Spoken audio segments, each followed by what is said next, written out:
Hey guys, Moms Against Medical Bullying and Medical Apartheid. I just wanted to share something from this book.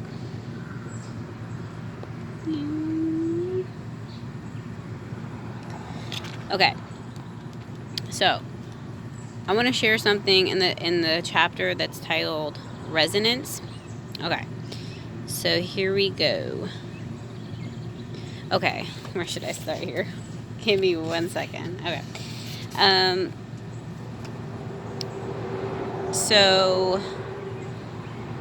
I'll start reading from here. The only rational conclusion anyone can come to is that physical reality is a kind of energy or wave pattern that crystallizes as physical reality under certain conditions. We and everything in the universe seem to participate in this dance of wave particle manifestation. With this understanding, let's turn to the results of a series of experiments carried out by a virologist named Luc. I don't know if it's Luc or Luc. It's Luc. Montagnier. Montagnier is credited with claiming to discover the HIV entity, which they claim causes AIDS.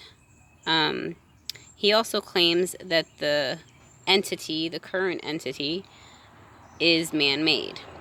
What he found can help us craft a realistic theory explaining the mystery of childhood illnesses like measles and STDs, which appear to be contagious, and also proves that even the misguided can sometimes redeem themselves.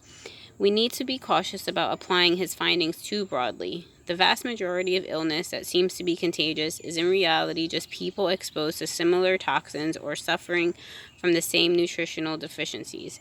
Hiroshima was not contagious. Chernobyl spread throughout Europe, but it was neither contagious nor by an entity. Sailors all getting sick on the same ship were not victims of an entity. That's what I'm calling the V word. The likely explanation is that they all had a vitamin C deficiency called scurvy. Young people at college exposed to horrible food, severe psychological stress, and intense binge alcohol use are affected by toxins, not some elusive entity. After starvation and toxicity are accounted for, we can admit that some diseases can be spread by a kind of energetic resonance, as predicted by a careful and accurate study of the nature of physical stuff carried out by Luc Montagnier.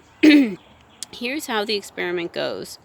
First, one puts DNA or RNA in a water beaker 1. Then one puts a collection of nucleic acids, which are the chemicals that make up DNA and RNA, in a separate water beaker, which would be beaker 2, and they would put that beaker in another part of the room.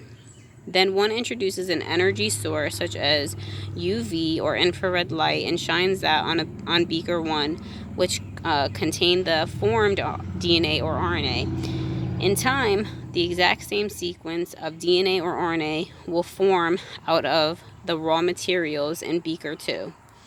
There is no possibility of physical connection between the two beakers. The only conclusion one can draw from this simple experiment is that DNA or RNA in the first beaker has a resonance energy picked up by the second beaker.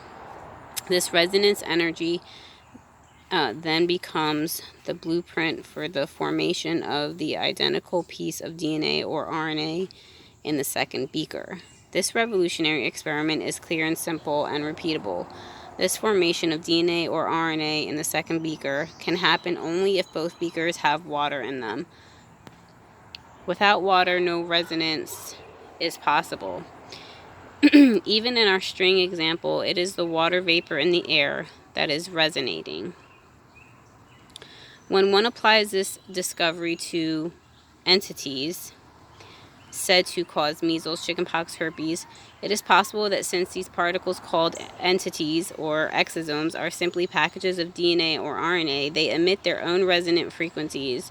In a way not yet determined, each frequency creates an expression that we call a disease.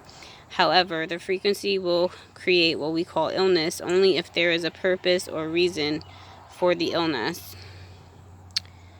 So yeah, I'll just stop there. What do you guys think about that resonance theory? for having symptoms? Let me know in the comments.